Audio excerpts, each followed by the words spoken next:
Assalamualaikum warahmatullahi wabarakatuh. Saya Rafifah Miftahur Rahmi akan mempresentasikan mengenai persepsi mahasiswa terkait dengan proses keterlibatan mahasiswa dalam pelaksanaan pembelajaran online di perguruan tinggi sebagai pemenuhan tugas mata kuliah, metode, dan media pembelajaran pada pendidikan tinggi. Pertama, mengenai latar belakang terkait dengan persepsi mahasiswa mengenai proses keterlibatan pelaksanaan pembelajaran online. Antara lain yang ada dua, yaitu proses keterlibatan mahasiswa dan pembelajaran online di perguruan tinggi. Proses keterlibatan mahasiswa itu sendiri terdiri dari bagaimana sebuah manajemen pendidikan itu dilaksanakan di dalam sebuah perguruan tinggi yang dimana dihadapkan dengan pembelajaran online, serta untuk mengetahui bagaimana pola-pola komunikasi yang dihadapi oleh perguruan tinggi selama ada pembelajaran online dan diupayakan untuk bisa mendorong perbaikan sarana, strategi, dan pendekatan pembelajaran. Kemudian pada pembelajaran online di perguruan tinggi, latar belakangnya di sini ketika saya menemukan statistik Departemen Pendidikan Pelatihan di Australia yang menunjukkan bahwa lebih banyak siswa atau mahasiswa dari sebelumnya yang mendaftar dalam studi online. Jadi dari studi ini menunjukkan bahwa siswa yang ada di Australia itu banyak yang mendaftarkan pembelajaran secara online. Kemudian data yang kedua yaitu 190 negara itu melakukan pembelajaran secara online yang saya peroleh dari UNESCO tahun 2020. Setelah itu pembelajaran online itu juga dilaksanakan dengan adanya munculnya virus berupa pneumonia di Wuhan atau virus COVID-19 ini. Kemudian tujuan dan manfaat dari penelitian ini sendiri adalah untuk membangun keterlibatan mahasiswa yang melakukan pembelajaran online dan mahasiswa yang melakukan pembelajaran secara tatap muka. Kemudian manfaat dan tujuan yang lain adalah untuk menemukan strategi dalam mengatasi tantangan yang dihadapi dalam pembelajaran yang sepenuhnya dilaksanakan secara online. Nah, dari kedua tujuan dan manfaat ini, maka diharapkan dari penelitian ini akan dapat menemukan strategi untuk membangun keterlibatan mahasiswa baik yang melakukan pembelajaran online maupun yang tidak, serta untuk mengatasi bagaimana tantangan-tantangan pembelajaran online yang dilaksanakan. Review yang saya gunakan dalam penelitian ini adalah yang pertama mengenai virus COVID-19 yang ada di Wuhan, kemudian latar belakang pembelajaran online, survei kursus online yang melibatkan kurang lebih 6,4 juta mahasiswa di Australia, serta 180 negara yang melakukan pembelajaran online. Informasi ini didapatkan melalui beberapa literatur yang ada di bawah ini, dari mulai Lee tahun 2020, Sumitra tahun 2021, Simanet tahun 2008, dan juga UNESCO tahun 2020. Dari literatur tersebut yang ada di sebelah kiri, maka menghasilkan sebuah literatur yang lain atau berhubungan dengan literatur yang lain, yaitu terkait dengan dampak dari pembelajaran online itu sendiri yang disebabkan oleh virus COVID, kemudian adanya hubungan serta perbandingan bagaimana sih instruksi kelas yang terjadi pada pembelajaran jarak jauh atau online. Kemudian di sini juga muncul bagaimana peran instruktur atau pendidik dalam menangani. Yang terakhir yaitu mengenai bagaimana tata kelola penanggulangan pandemi COVID di Indonesia, khususnya di perguruan tinggi.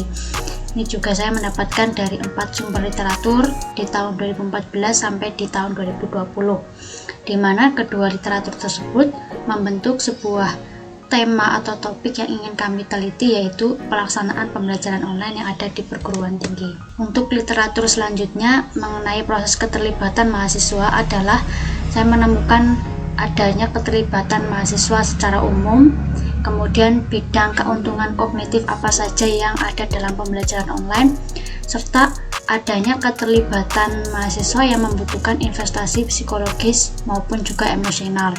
Saya mendapatkan 3 literatur dari Barker Mayor 2015, dan National Research Center di tahun 2019. Dari literatur yang di kiri ini membentuk suatu hubungan atau pola yang kami temukan juga pada literatur di sebelah kanan, yaitu mengenai bagaimana kerangka kerja dan strategi proses keterlibatan mahasiswa tersebut, faktor apa yang menjadi keterlibatan pembelajaran secara online, kemudian adanya strategi untuk mencapai keterlibatan siswa atau mahasiswa, ternyata ada yang secara kognitif dan emosional pada pembelajaran online tersebut.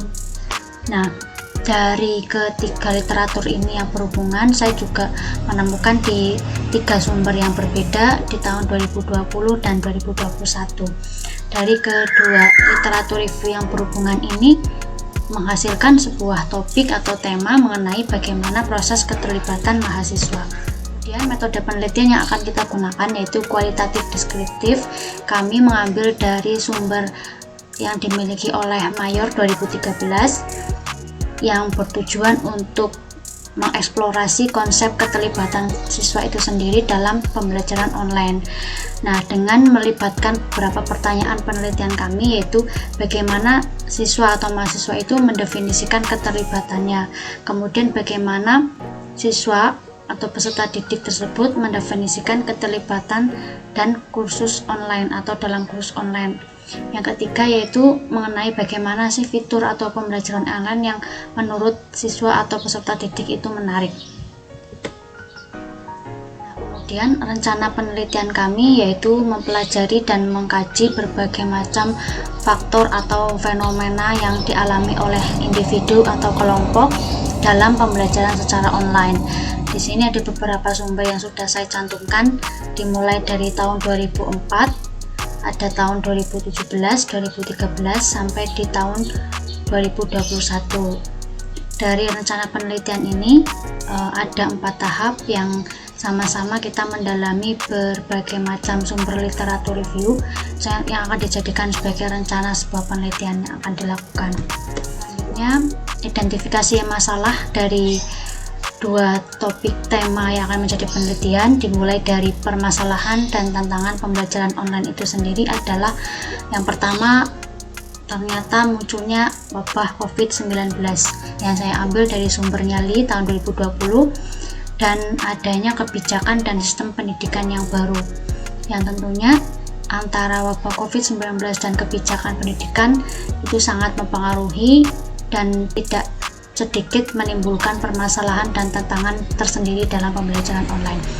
Kemudian dari permasalahan dan tantangan pembelajaran online ini kami berusaha untuk membuat sebuah topik permasalahan yang berhubungan, yaitu mengenai strategi proses keterlibatan mahasiswa itu sendiri. Nah, dari strategi proses keterlibatan mahasiswa itu sendiri terjadi atau kami usulkan karena adanya yang pertama adalah kegagalan dari pendidikan online adalah ketika pendidikan tidak mampu meyakinkan mahasiswa atau siswanya untuk tetap dapat terlibat dalam pembelajaran. Nah, kemudian dibutuhkannya strategi dan teknologi baru.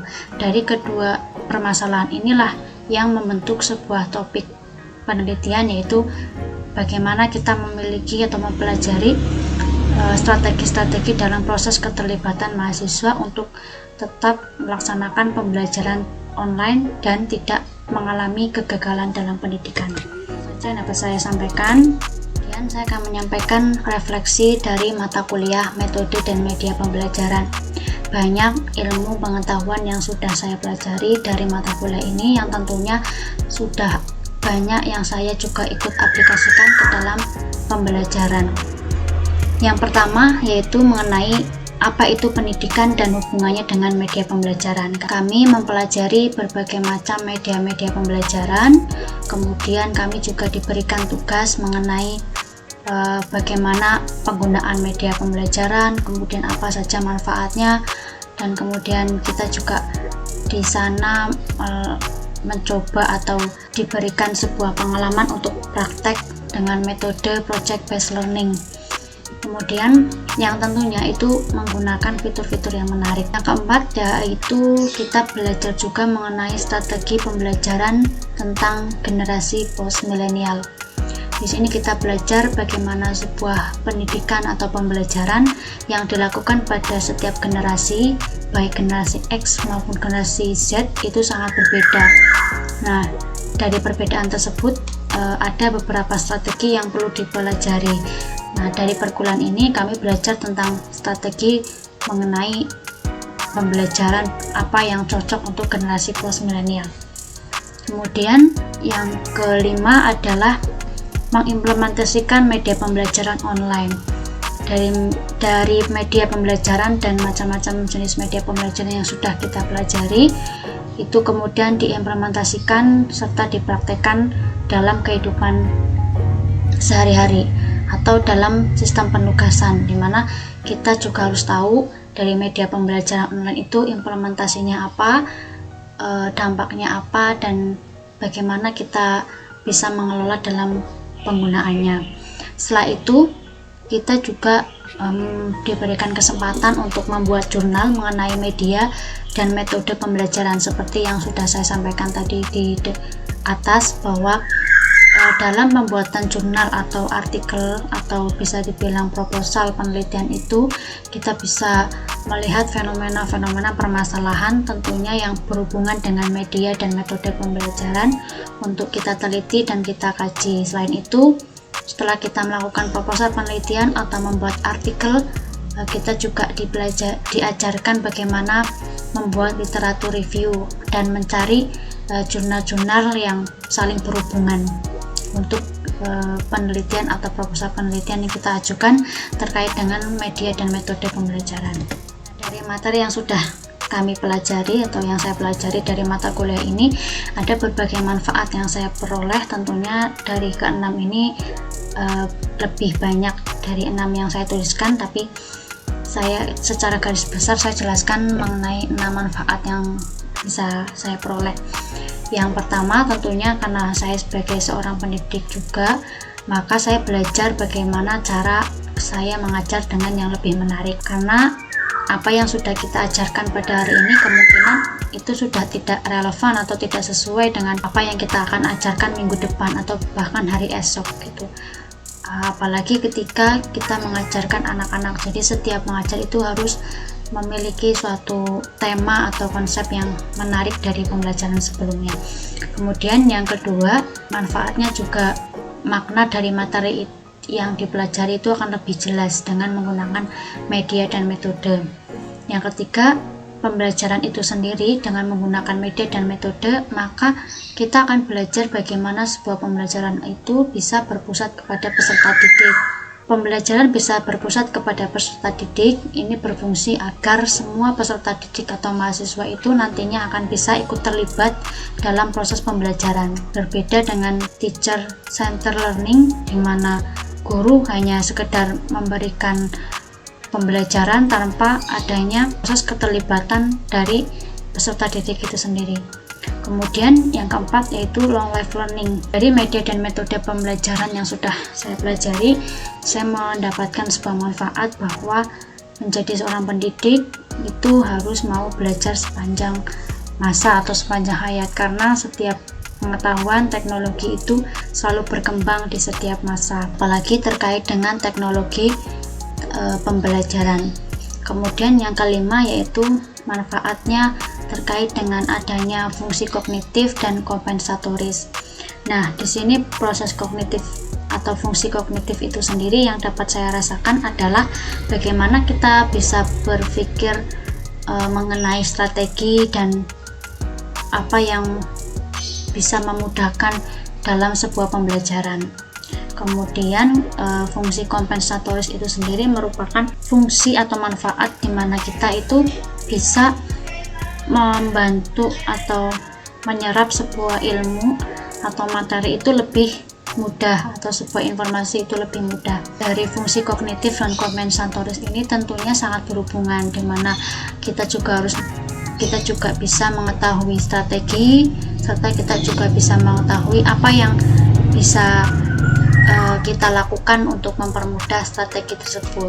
Nah, yang terakhir yaitu dapat menemukan sebuah metode pengajaran yang lebih bervariasi, karena ini berhubungan dengan bagaimana nanti peserta didik akan menerima informasi atau materi yang kita berikan.